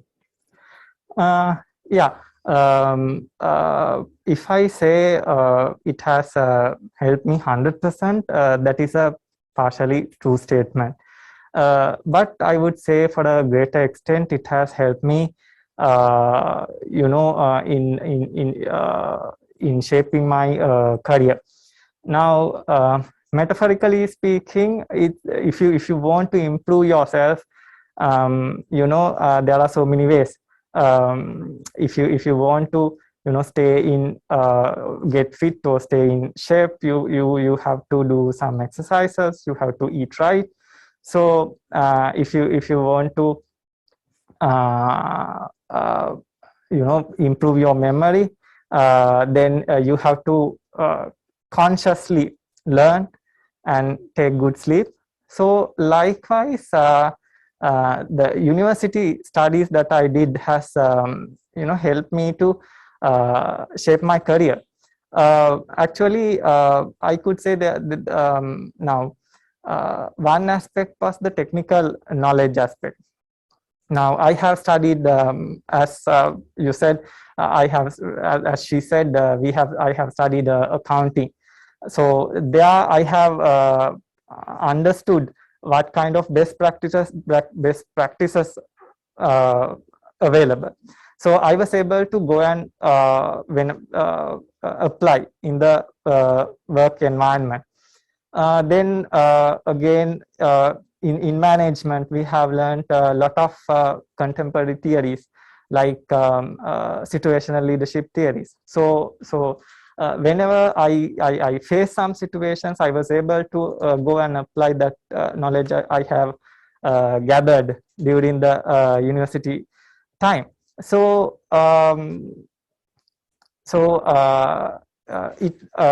and also the knowledge and the soft skills that I have gained has boosted my confidence. So whatever I have to do in the company or the workplace, I did with a high level of confidence. So the degree has helped me to a greater extent, I would say. Okay. Kalpa, will ask this question from Kalpa, as he has been more longer period in terms of career-wise. What kind of like career decisions and choices you had to make after graduation, Kalpa? Yeah. Now I have actually I'm working in the now I have joined Haley's when I was in the 3rd year. So, and I'm still working for the same company. So what I feel is when you decide what kind of a career you want to pursue, you have to understand your strengths, your values, and your personality. So I feel so after the degree I have evaluated those several times, and I felt that my current job actually complements with my skills, and so all those things. So apart from that, actually I live close by to the place that I work. So that also influence to stay in the company. But yeah. Also now as you said, I was there in the company for a long time. I have done a lot of projects. There were certain times I had to work 1 a.m. in the morning. Especially during this unprecedented time period, I had to work during weekends, and it was very it was very challenging, and my stress level was over the roof. That's part and parcel of your life, that's part and parcel of your if you want to grow in the corporate ladder, definitely you have to find a way to manage those stress. So in the it's not just that part, but even now once things get settled down, I have the time. So the work-life balance is there. So because of that, also I thought to stay in the company. Another reason I would say is the organizational culture. Most people actually leave companies because of their bosses. Yes. So that's one of the recent findings from Harvard. Yes. They say people don't leave companies. People leave bosses. And if you have bad bosses in companies, they leave it. Yeah. So we have the right culture in our company.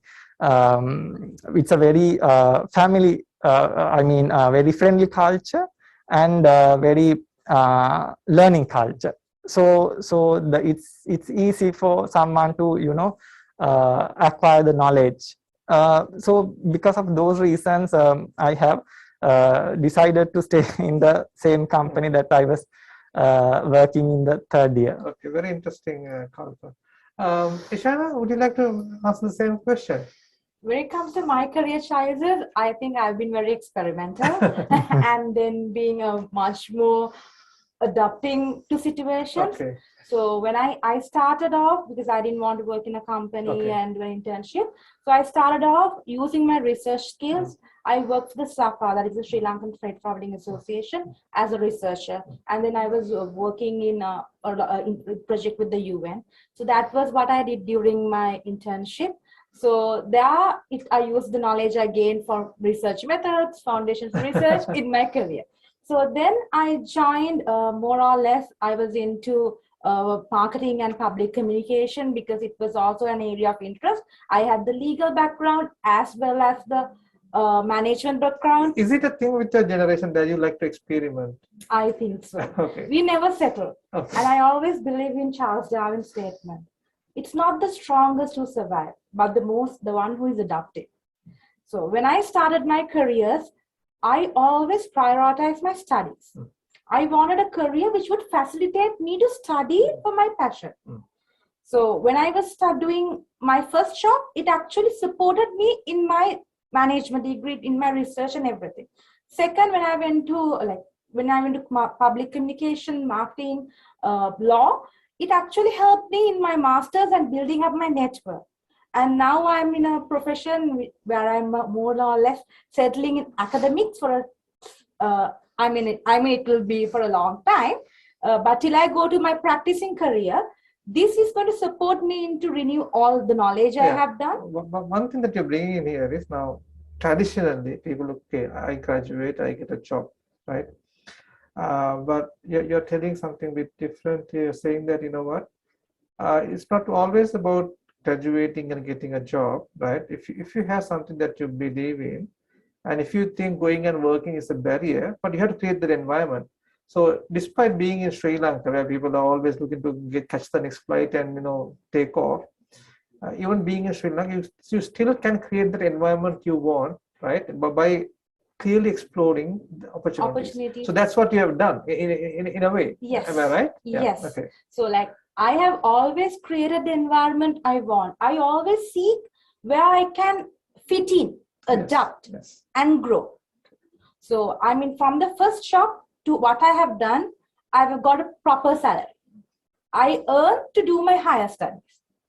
So you are in a way the captain in the ship, that they decide, okay, I want to do this, right? But I'll find a place where I can get this thing done. While I'll find a place where I'll support my studies, I'll also do my employment and earn as well. So at the end of the day, you are the decision maker, right? So if you think, oh, I can't study while work, I'll only stick to working, then of course you are the one who is creating that barrier itself. So you are showing a case where, right, if you are really willing to, you can explore. There are places where you can really find, and you can create that so-called platform, and you can simultaneously, follow both passions in a way. Yes. Yeah. I think a lot of our management students, where they go wrong in life is they look for a job in a big firm. They want to do something related to accounts, finance, and everything. But look, when you go to the market, there's so much of opportunities.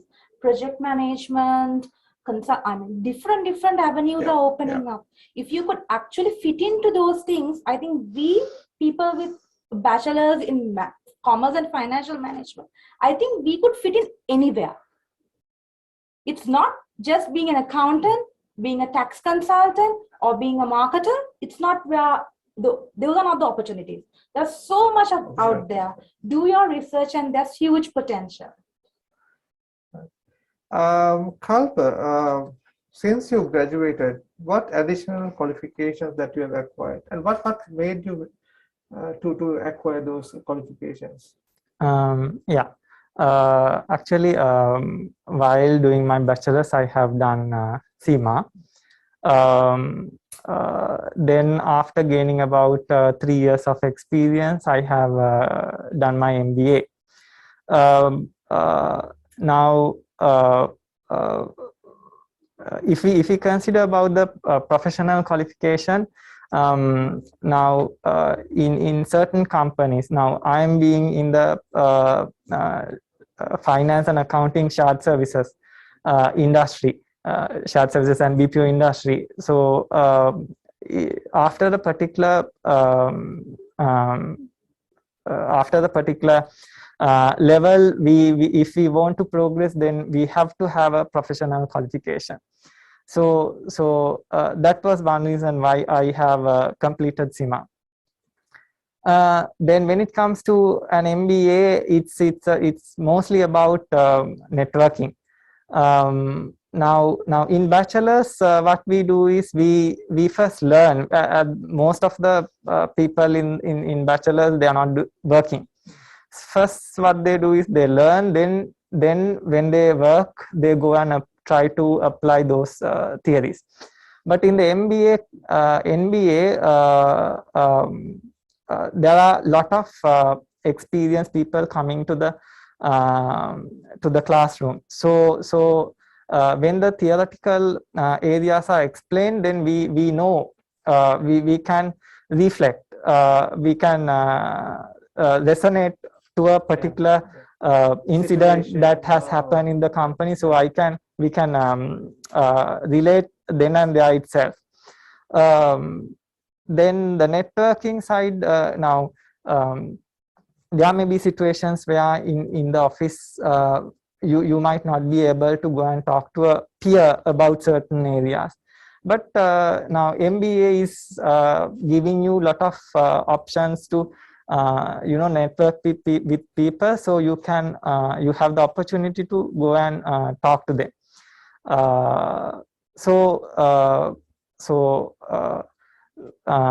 I believe that both having a professional qualification and even doing an MBA, as I said before, it will boost your confidence, and it will demonstrate your employer that you are willing to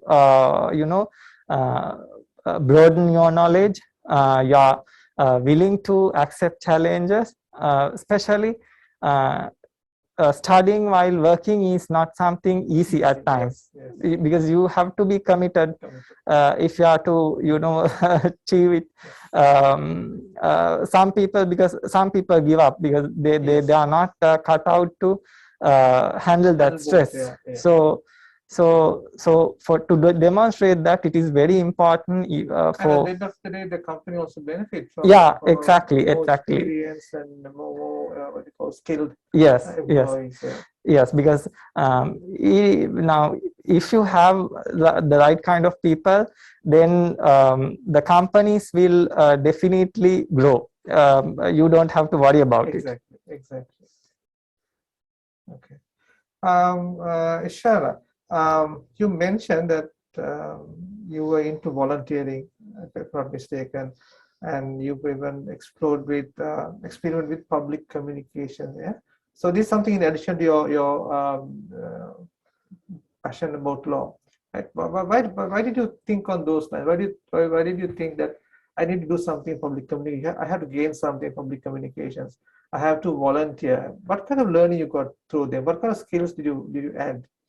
I believe in life, what's most important thing is the experiences and knowledge we get. Like me coming to this forum, the experience I get here, I could take it somewhere else. So when unlike Kalpa, I have a legal and a management background. So all my skills were like, I did a master's in law, I have a bachelor's in law, and I have attorneys at law. So it's all more or less into law. So I volunteered for different things, different projects in order to get insights of that area. Now, because when I worked for SLAFA, I got to know about the shipping area, which not in a bachelor's degree, not in a law degree, if you don't study logistics, you won't get a total idea about shipping. So it's a completely new area of knowledge. Like when I went to Shogam, when I went and volunteered there in media side, a completely new exposure as to how media works, how public relation works, how international delegation works. So it's another exposure. So I always love to volunteer on things to gain experience and knowledge, because I believe that helps to mold ourselves. It gives us a more brighter scope where when we can evaluate where do we actually fit in. I'm not very old. I'm just 27 years old. So there's a lot of time for me to experiment in life. So volunteering, taking up leadership, going front and saying, I will do it. I'll somehow do it.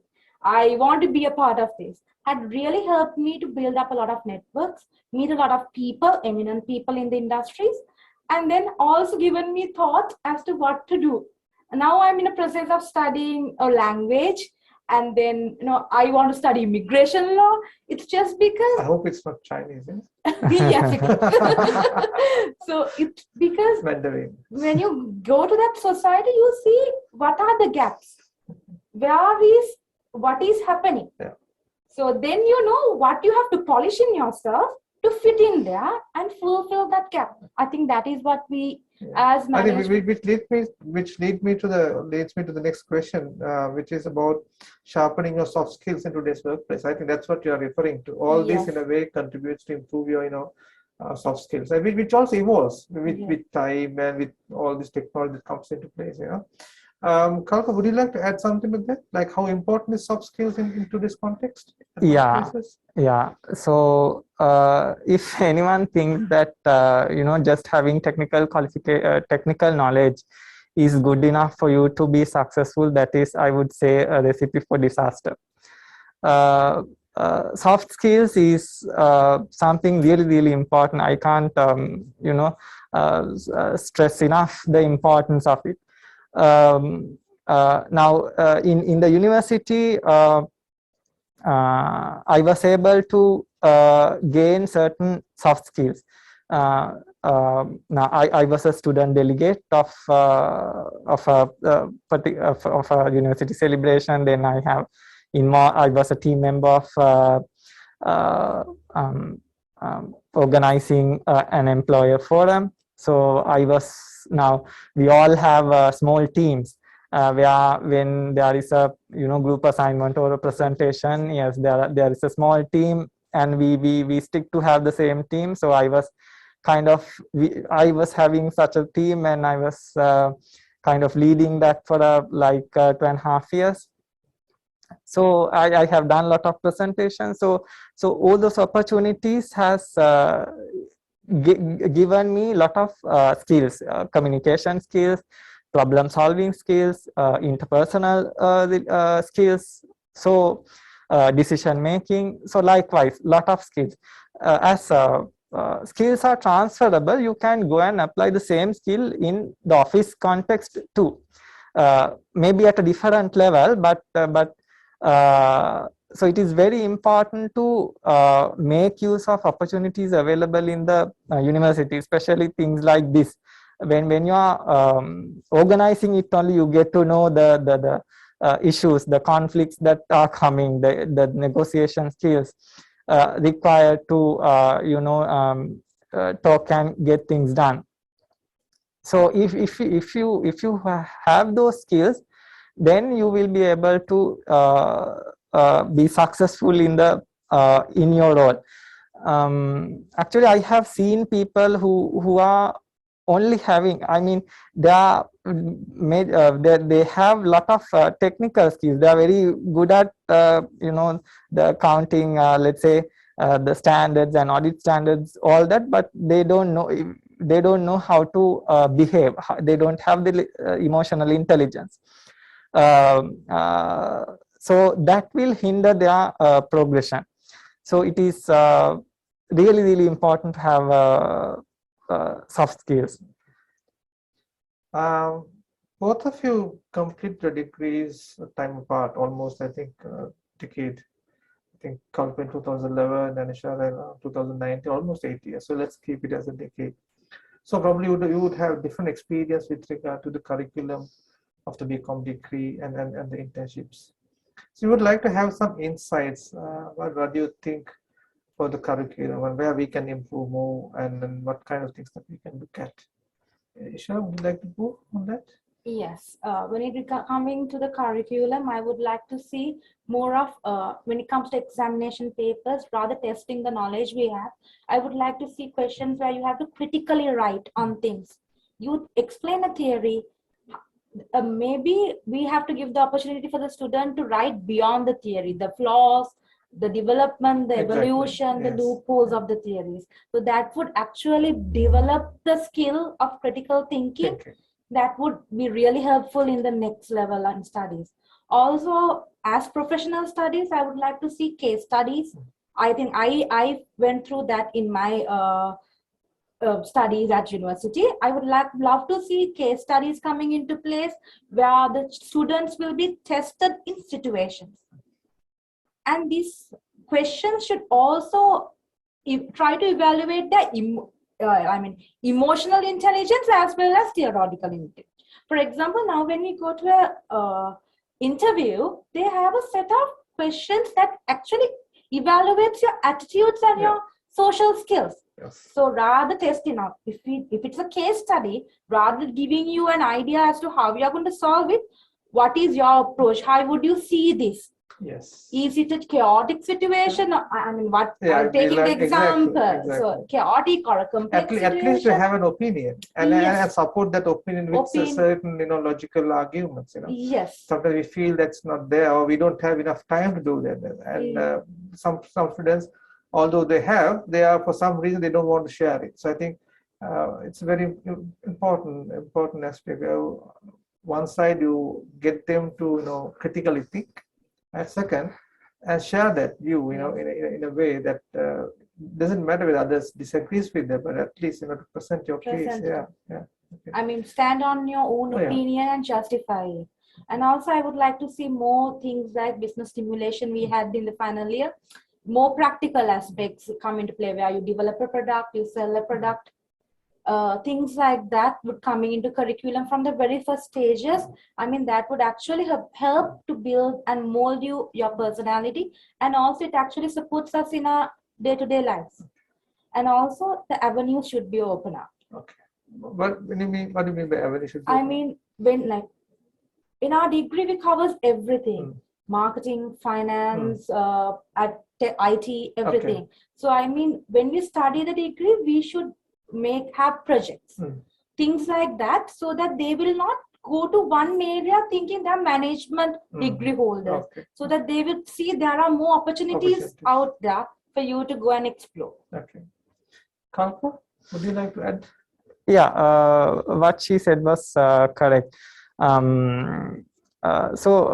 Actually now, apart from that, it is now we already have a curriculum, so we have to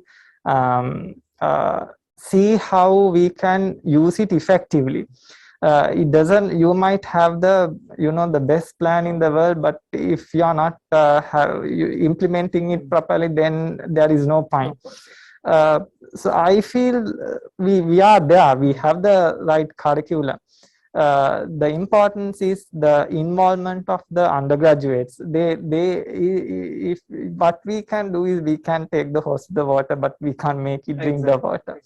So they have to they have to feel first. So that is why we are having this kind of discussion. So they know what is expected in the market. So don't procrastinate. You just start now itself.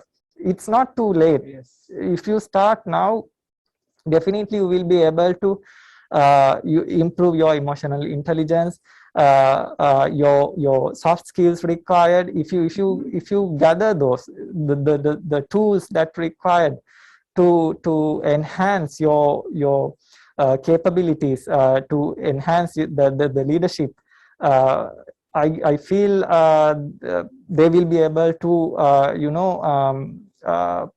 achieve their heights.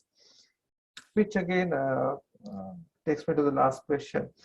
What kind of advice would you like to give our undergraduates? I think Kalpa was talking about, don't just ignore these things. There is a good curriculum on one side, but then there is a role for the students. You have to get involved. Like you said, you are very passionate about law, what you learn in the degree programs, and you did that because you wanted to learn. So at the end of the day, it's about upscaling in a way, upskilling yourself in terms of knowledge, also with skills, right?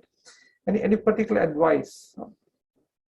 Doing a bachelor's is the start, is the foundation for your, the career or whatever you're going to pursue in life.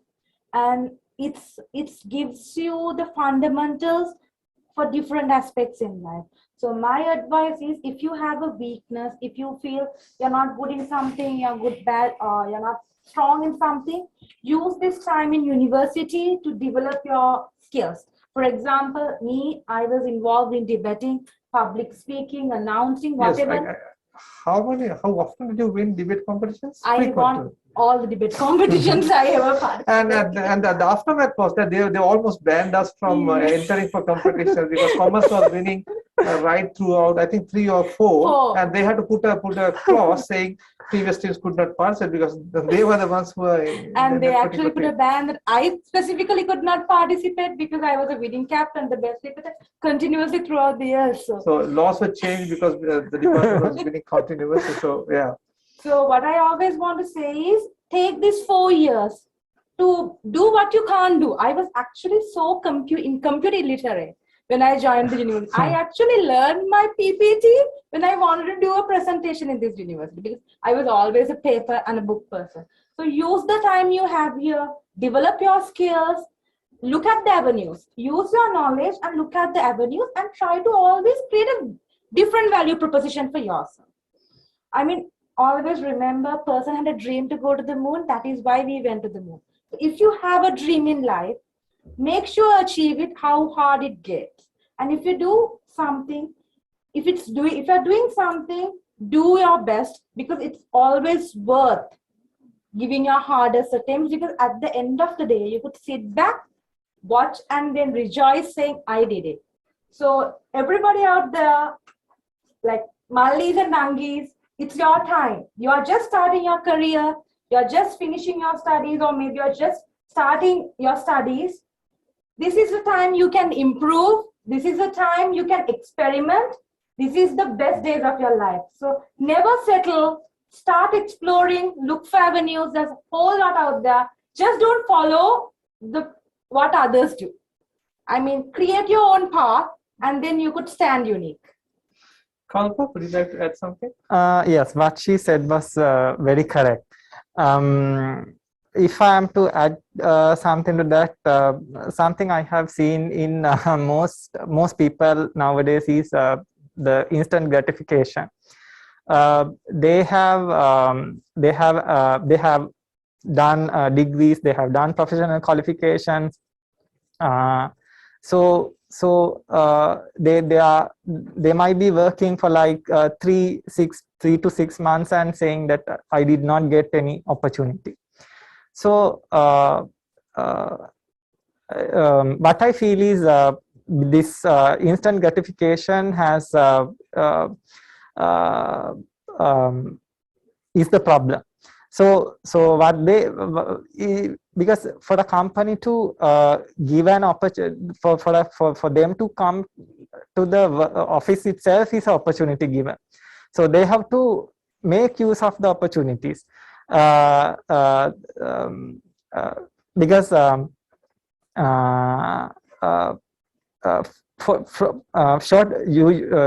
it's difficult for a company to provide career opportunities in the short run. They have the good things. Obviously, yeah. So good things take some time to happen. So you have to play your part. You might feel that I'm not getting any opportunity. I'm not getting the salary I want. I'm not being recognized. But what I want to say is it doesn't matter. Those things are not in your control. So do your best. So if you do that, then definitely you will get recognized because companies look after, definitely. Another thing that I have seen is for people, other side of the grass is always green. They are not happy with what they have. So especially now if we consider the current context, we are facing 2 wars. We have the pandemic, we have the economic crisis. So we have to understand the both sides. If we are to be employed somewhere, we should have a company first. So we all have to do sacrifices, but if we do that, if we do that, we will be able to bounce back fast and achieve more. So we have to be patient in a way. Another point that I would like to discuss is the emotional intelligence. You have to keep your emotions checked because if you keep your emotions checked, I'm sure you will be a successful leader, and your team members will be very attached to you if you do that, and it will be easy to get things done, because getting things done is the most the hardest thing to do, or the managing people, because they have a lot of expectations, there are conflicts, there are grievances to handle. So focus on that side. It will definitely add value when you are a boss, or when you are having a team. So students, I believe you must have taken a lot of insights from this particular discussion. We've had two lovely personalities who had done the Bachelor of Commerce degree almost a decade apart. But then again, you can see there are a lot of similarities in terms of what they see, in terms of the experience at the university, as well as how they have gone about. We have Kalpa, who has been more committed to one company and believe growing with the company. On the other hand, we've had Ishana, who has looked at exploring different opportunities and gain those experiences. So you can obviously contact them through social media and ask if you have any questions. So thank you very much for joining us on a very short notice. I'm sure this will be precedent over the years, as this will be the foundation, and hopefully there'll be many more of our past students who come and talk to our students in this kind of program. So thank you very much, and it's over to our team.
It was indeed an insightful discussion. Thank you, Dr. M.M. Shamil and the panelists. Now is the time to appreciate our honorable panelists. I cordially invite Dr. Shriyanta Fernando, and accompanied by Mr. Hashan Wimalasiri, to hand over the token of appreciation to the panelists.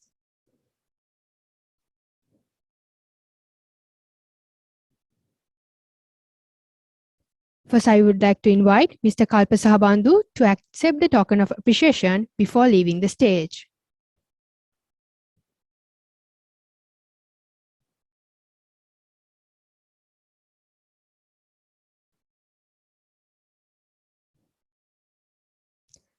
Thank you, Mr. Kalpa Sahabandu.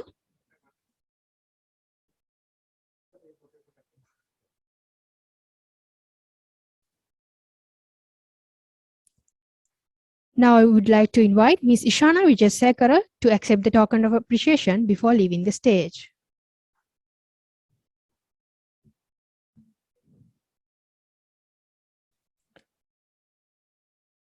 Thank you, Ms. Ishana Wijesekara. I would like to invite Dr. M.M. Shamil on stage to accept the token of appreciation.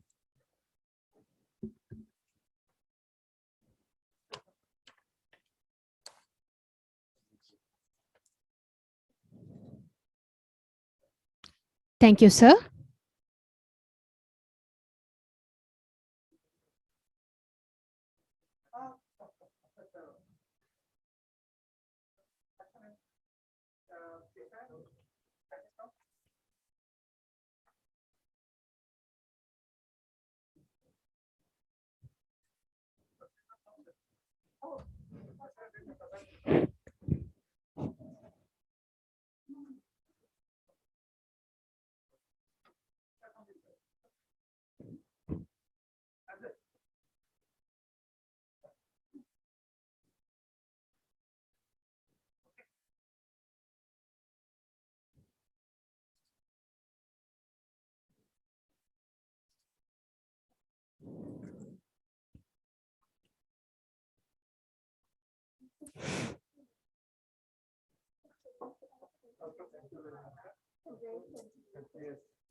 As a part of the Management Forum 2022, Commerce Quizard 21, an interfaculty virtual quiz competition was successfully conducted by the Commerce Club, University of Kelaniya, to expose the knowledge of undergraduates. At initial stage, 10 teams compete for the first round. Out of 5 teams who obtained the highest marks were selected for the semifinals. Then 3 teams compete against each other's final round. Then the team mastermind was able to win the championship. Now it's time to award trophies and certificates for the winners of Commerce Quizard 21. Now I would like to call upon Dr. Tishani Herath and accompanied by Mr. Hashan Vimalasiri for the certificate awarding.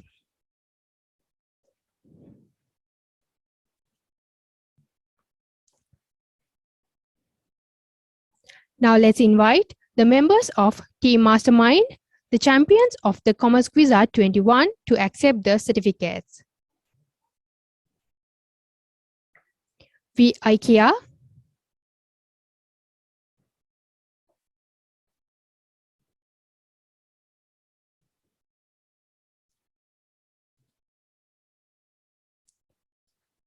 KLA Pereira,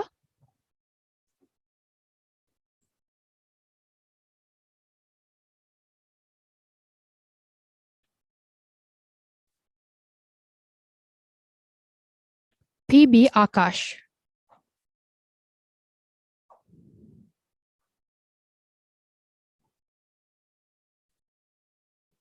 Thank you, Madam. Now I would like to invite Dr. M.M.M. Shamil to award the trophy.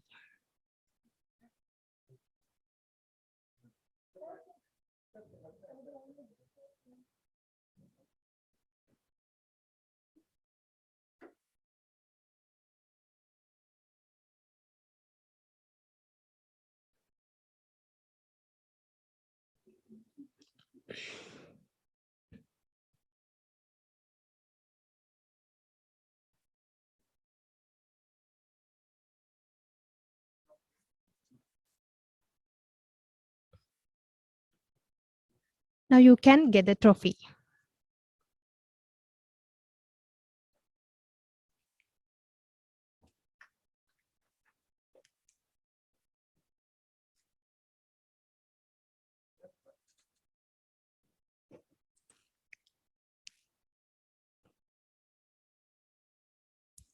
Thank you, sir.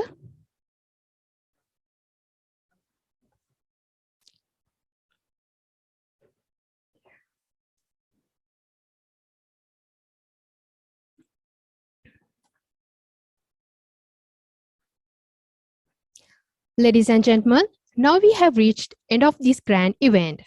To propose vote of thanks, I cordially invite Rasanjana Karunatilaka, President, Commerce Club of University of Kelaniya.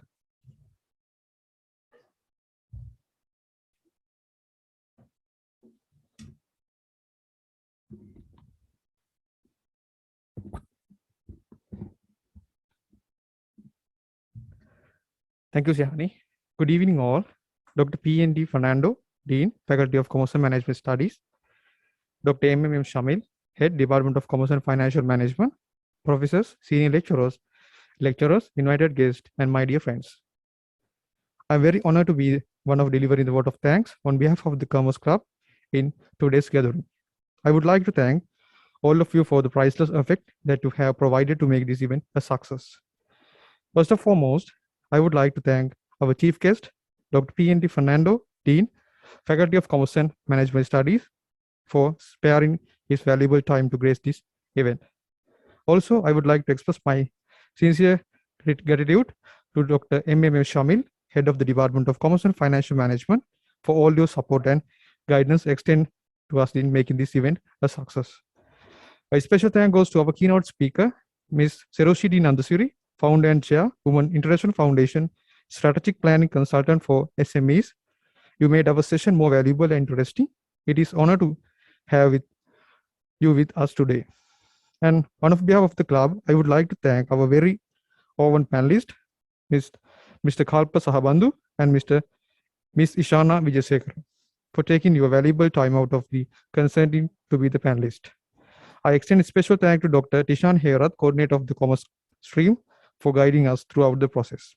Also, I convey my sincere thanks to all the professors, senior lecturers, and the lecturers of the Department of Commerce and Financial Management for guidance and encouraging given to make this event a success.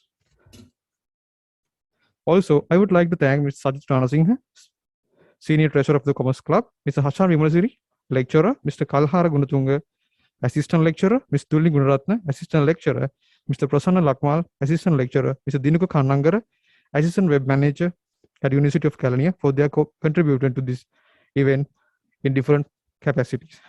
Also, I would like to thank the judge panel of the Commerce Quizzard 21, Mr. Sajid Rana Singh, Ms. Dulli Gunaratna, Ms. Sakunika Ratnayaka, Mr. Prasanna Lakmal, and all the participants of the Commerce Quizzard 21. No event can be success with a single person. I extend a special thanks for all the committee members of the Commerce Club and all the participants. Though I have not mentioned the names especially, I thank everyone who have been involved in this event for last few weeks. Without their cooperation and full support, this event would not have been possible. Thank you again for making the Management Forum 2022 a resounding success. Thank you all once again, and have a nice day. Thank you.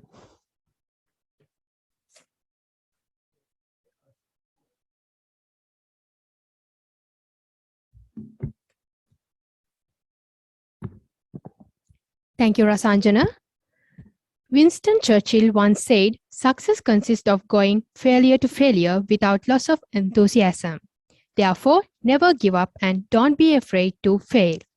Once again, thank you everyone for gracing this occasion with valuable presence and for your support. Ladies and gentlemen, now it's time to wind up today's proceeding. Please rise for the national anthem.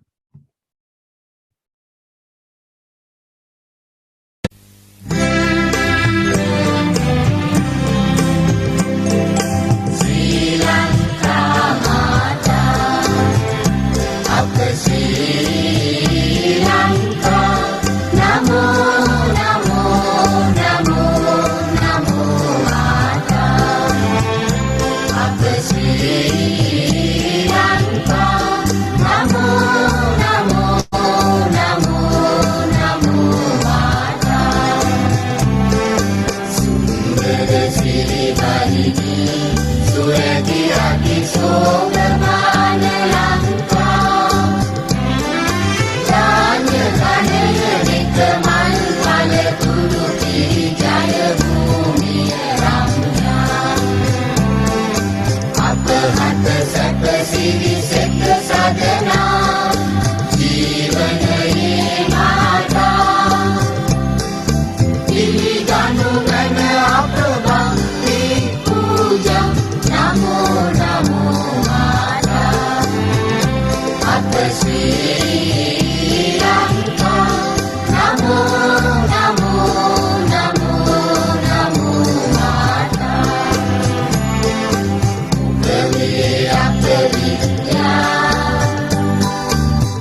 We have now come to end of the Management Forum 2022. We hope to meet you again in the next chapter of the Management Forum with another exciting topic.